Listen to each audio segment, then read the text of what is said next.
Hawaasilleen ummati kennalleen bakka yoon arguun gammadanii bakka sirriitti jechuun TikTok illee waan hedduu fayyadamuuf miidiyaa gubbaallee guddoo post of godha Facebookii gubbaallee ummati guddoo na jaallata na jajjabeessan karaa nagaan jabaadhu naannichaa na booda.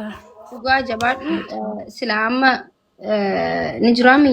By the way Oromoon amma gammadaashoo maal yoo ta'e malee akkasti tarbiidhaaf dhee qaban sigalee hundi waamuma siyaasaa hojjetanii sila amma seefuu faantaawwan illee nama ni yaama.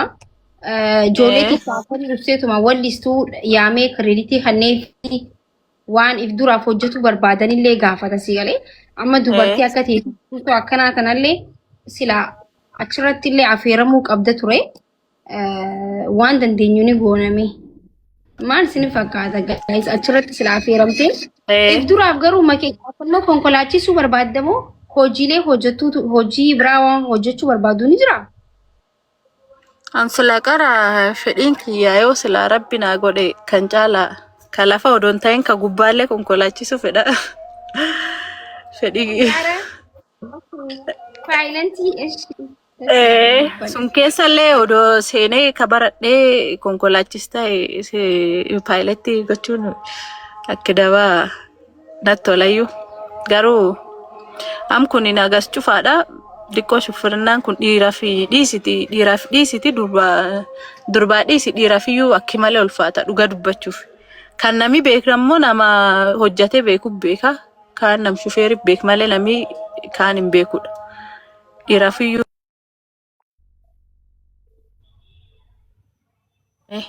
waan rabbi nu godhee hin taaneedha. Ashaara guddaa dubartoota kana gatee dabaluudha. Ashaara guddaa bilbilaasi bilbilamaa jirami. Warri fooloo goona jajjabeessa. Cufuu jira. Warri fooloo goona. Sagalee xiyyaama. Maali? Kunis bijaafoo eeguu. Sagalee xiyyaama. Maali? Bijaafoo eeguu. Wanti godhe olaa ta'e. Wanti godhe olaa ta'e. Indeebe. Muyit irraa kaasitti. Guys warri giftee qabdanillee baarkuwaatin ji ምንድን ነው ሰው አማይ ደጋማ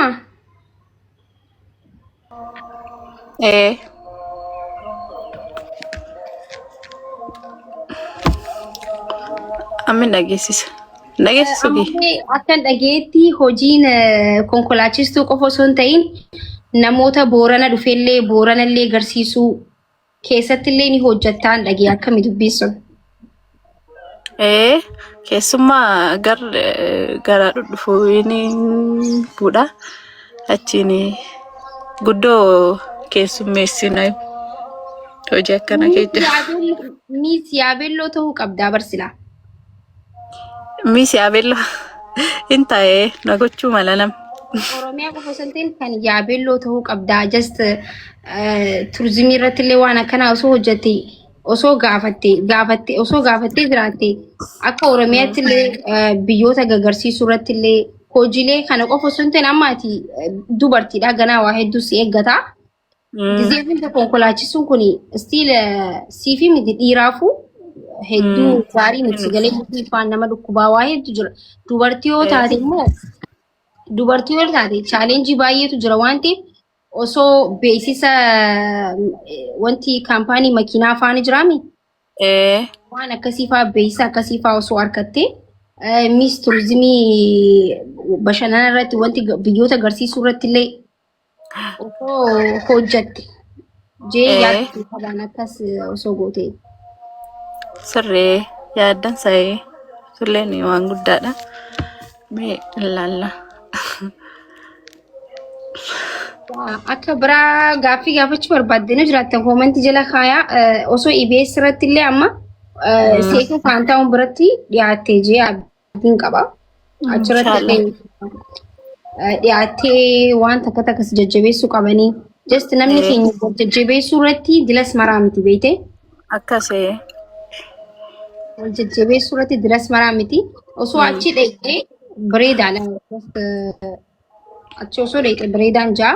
Hundi keessanuu kooluu jabaadhu just rabbi si haa eegu konkolaachistu jechuun waan salphaa miti. Jaarsa qabdii jechaa jiran. Kuni garuu waan piraayiveetidha dirqama himuu qabdu shi. Ayyee. Namni waan barbaadan gaafannee akka isin dubbattu gochuun irra hin jiraatu isin galee. Dhugaa.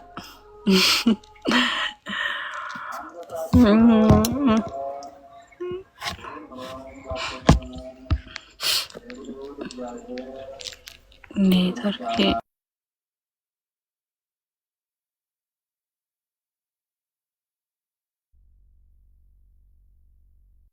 Silkiitu na bilbilamaa jira.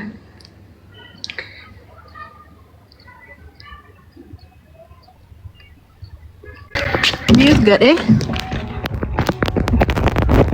Ila silkii si bilbila jirani. Nallee networkiin kidikoo. Silkii na bilbilamaa jira.